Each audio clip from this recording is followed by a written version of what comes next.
तुम यहाँ पहुंचे कैसे? क्या लेने आए हो? तुम हो कौन? मेरा नाम ऋतुध्वज है। तुम इस गंधर्व कन्या को हरण करके यहाँ लाए हो। मैं इसे तुम्हारे हाथों से मुक्ति दिलाने आया हूँ। मूर्ख, तू जानता नहीं, ये गंधर्व कन्या स्वेच्छा से मेरे साथ विवाह करना चाहती है। नहीं, ये मेरी इच्छा के विरुद्ध मुझसे विवाह करना चाहता है। सुन लिया? ऐसा है तो यही सही। अब तो मैं तुम्ही से विवाह करूंगा।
डरो मत।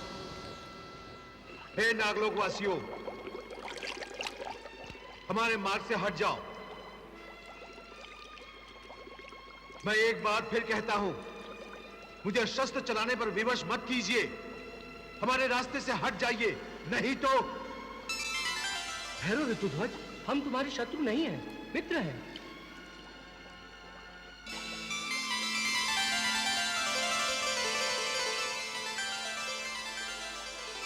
मणि प्रकाश, नागपाल, नागलोक में राजकुमार ऋतुध्वज का स्वागत है। ये दोनों बचपन से मेरे मित्र हैं। इनके स्वागत करने का ढंग तो देखो। चलिए राजकुमार, महाराज अश्वतर आपकी प्रतीक्षा कर रहे हैं।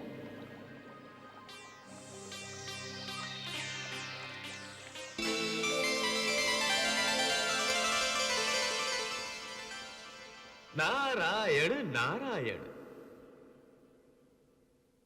प्रणाम प्रभु। कल्याणमस्तु। क्या बात है प्रभु? शिष्टाचार में कोई भूल हो गई है मुझसे, अथवा मेरे मुख पर अकस्मात इंद्रधनुषी रंग उभर आए हैं जो आप मंद मंद मुस्कुरा रहे हैं? देवर्षि, आपके मन की जिज्ञासा आपके मुखमंडल पर चमकती देख मैं ये समझ गया कि आप ऋतुध्वज और नाग कुमारों की भेंट से उत्सुक हो गए हैं। हाँ प्रभु, हाँ। ये नई मित्रता बिना किसी कारण तो करवाई नहीं होगी आपने। आपने ये भी सुन लिया है कि वो दोनों नाग कुमार ऋतुध्वज के बचपन के मित्र हैं। वही तो प्रभु। इस नई मित्रता में कौन सी घटना घटने जा रही है, यही जानने चला आया। ऋतुध्वज उन नाग कुमारों को प्राणों से भी बढ़कर मित्र मानता है ना? ये तो है। तो पाताल लोक में आने का क्या कारण हो सकता है? हाँ। तो प्राणों को लेकर आप कोई नई लीला करने वाले हैं। नारायण नारायण। प्रभु, आपकी इस लीला ने तो मेरी उत्सुकता में भी प्राण फूंक दिए हैं। अब तो मेरा मन आपकी इस लीला पर ही रहेगा। नारायण नारायण। नारायण। दैत्यराज, अनर्थ हो गया, अनर्थ हो गया दैत्यराज, अनर्थ हो गया। क्या हुआ? रो क्यों रहा है? विनाश हो गया दैत्यराज, संपूर्ण विनाश हो गया। बोलता क्यों नहीं? क्या हुआ? किसका विनाश हो गया? आपके भ्राताश्री महाराज पाताल केतु का। क्या? राजकुमार ऋतुध्वज ने उनका वध कर दिया। नहीं! नहीं!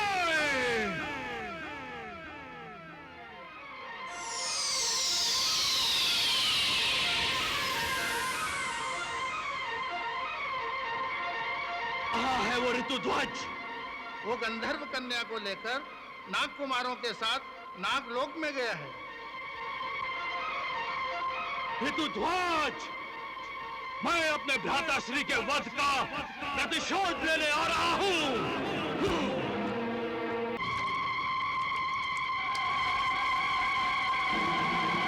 ऋतुध्वज! ऋतुध्वज!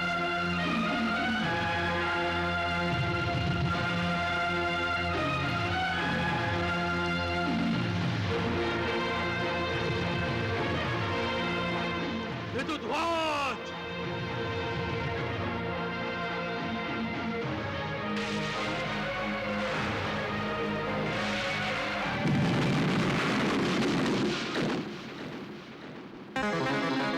ये क्या कर रहे हो ताल केतु? अपने प्राण गंवाने आए हो क्या? अश्वतर, मैं ऋतुध्वज के प्राण लेने आया हूं यहां। ऋतुध्वज यहां? तेरी बुद्धि भ्रष्ट हो गई है ताल केतु। ये नागलोक है, पृथ्वीलोक नहीं। नागराज, ऋतुध्वज ने मेरे भ्राताश्री पाताल केतु का वध किया है। यदि वो मेरे सामने नहीं आया तो मैं संपूर्ण नागलोक को ध्वस्त कर दूंगा। उसे मेरे सामने भेजो, नहीं तो हाँ!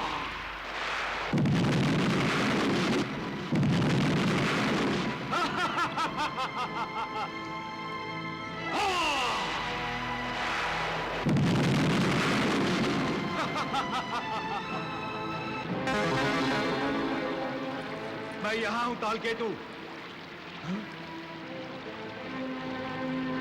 हाँ, आ गया तू। ऋतुध्वज, अब तेरा अंतिम संस्कार इसी नागलोक में होगा। तू बचेगा नहीं। हाँ।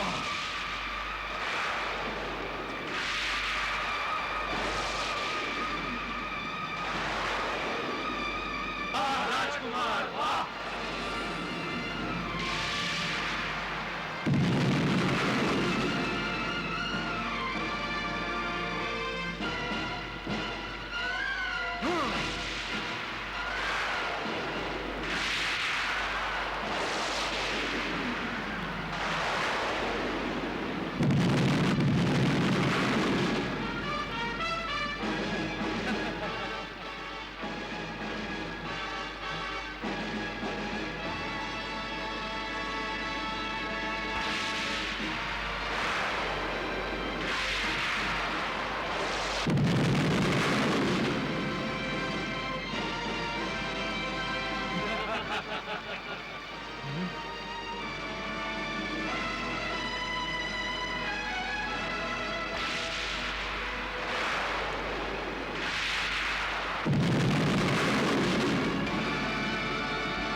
ऋतुध्वज, जिस मदालसा के लिए तूने मेरे भ्राताश्री पाताल केतु का वध किया है, उसी मदालसा को मैं तुझसे एक दिन छीनकर अवश्य ले जाऊंगा। अरे जा, आज नहीं तो कल इसका बदला मैं तुझसे अवश्य लूंगा। राजकुमार ऋतुध्वज की जय! राजकुमार ऋतुध्वज की जय! राजकुमार ऋतुध्वज की जय! राजकुमार ऋतुध्वज की जय! सुखी भव। देवी, ऋतुध्वज तुम्हें सदा सुखी रखे। ऋतुध्वज, ताल केतु को पराजित करके तुमने पूरे नागलोक पर उपकार किया है। उपकारों की भाषा पिता और पुत्र में नहीं बोली जाती है नागराज। आप मेरे लिए पिता तुल्य हैं। तालकेतु मेरे ही कारण नागलोक में आया था। मेरे ही कारण यहां संकट उत्पन्न हुआ। उसे यहां से भेजकर मैंने केवल अपना कर्तव्य पूरा किया है। शूरवीर होने के साथ साथ तुम विशाल हृदय के स्वामी हो। तुम्हारा कल्याण हो। तुम्हारा और मदालसा दोनों का कल्याण हो। हमें आशीर्वाद दीजिए। हमें आशीर्वाद दीजिए।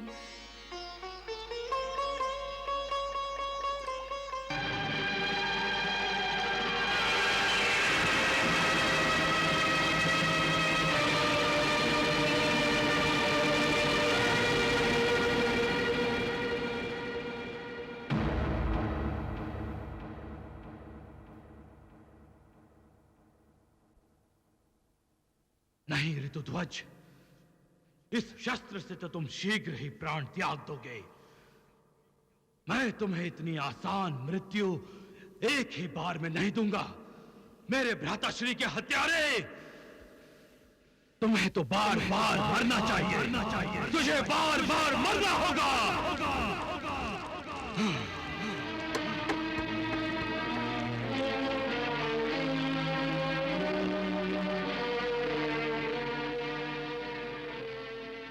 राजकुमार ऋतुध्वज की जय। राजकुमार ऋतुध्वज की जय। राजकुमार ऋतुध्वज की जय। राजकुमार ऋतुध्वज की जय। पुत्र ऋतुध्वज, तुमने पाताल केतु का वध करके अपने पिता के नाम को कीर्तिमान किया है और गंधर्व कन्या मदालसा को पाताल केतु के पंजे से छुड़ाकर तुमने न केवल गंधर्व लोक से अपितु समस्त लोकों से शुभ आशीर्वाद प्राप्त किया है। हमारा आशीर्वाद भी आपके साथ है युवराज। प्रणाम देवर्षि। युवराज, जो पुत्र अपने पिता द्वारा अर्जित किया हुआ यश, धन, संपत्ति, कीर्ति, पराक्रम को घटाता है, वो पुत्र नीच कहलाता है, कुपुत्र होता है वो। और जो पुत्र न उसे घटाता है और ना ही बढ़ाता है, वो मध्यम कोटि में आता है। परंतु जो उसकी रक्षा के साथ अपने पिता की अर्जित की हुई कीर्ति, धन, संपत्ति, यश, मान सम्मान को बढ़ाता है, वो उत्तम कोटि का मनुष्य माना जाता है, पुरुषोत्तम होता है वो। आप व्यर्थ ही मेरी प्रशंसा कर रहे हैं देवर्षि। नहीं नहीं युवराज, पाताल लोक जाकर पाताल केतु का वध, इस गंधर्व कन्या मदालसा की मुक्ति और ताल केतु से नागलोक की रक्षा, क्या ये कार्य प्रशंसा के योग्य नहीं है, हैं? हे राजन, अब आप शीघ्र ही ऋतुध्वज और मदालसा का विवाह कर दीजिए। जो आज्ञा ऋषिवर। सर्वमंगल मांगले शिवे सर्वार्थ साधिके शरण्ये त्र्यंबके गौरी नारायणी नमोस्तुते।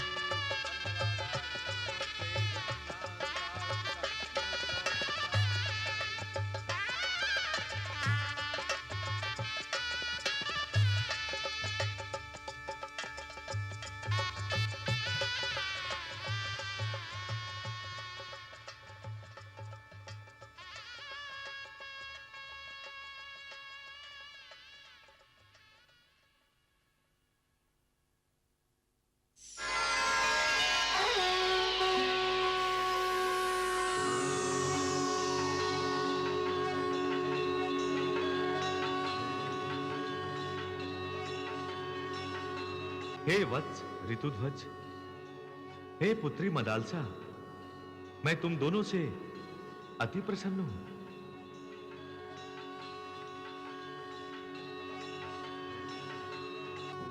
जन कल्याण के लिए ही तुम दोनों का जन्म हुआ है। पुत्री मदालसा, तुम ज्ञान का प्रसार करोगी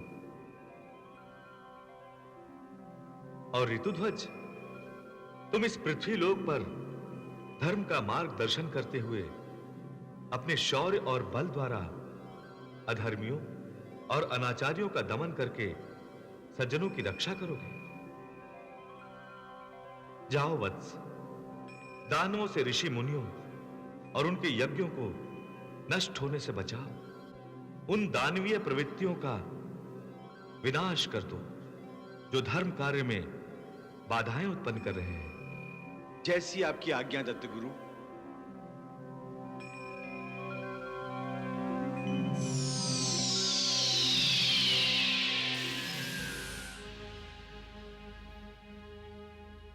भगवान दत्तात्रेय के आदेश को शिरोधार्य करके धर्मात्मा ऋतुध्वज अत्याचारियों अनाचारियों का दमन करने के लिए निकल पड़े।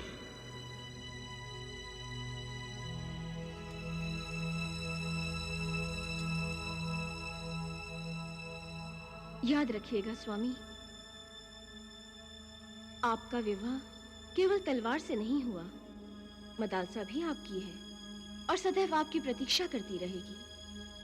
तुम्हें अधिक प्रतीक्षा नहीं करनी होगी। शीघ्र ही हम दोनों की जुदाई समाप्त होगी प्रिय।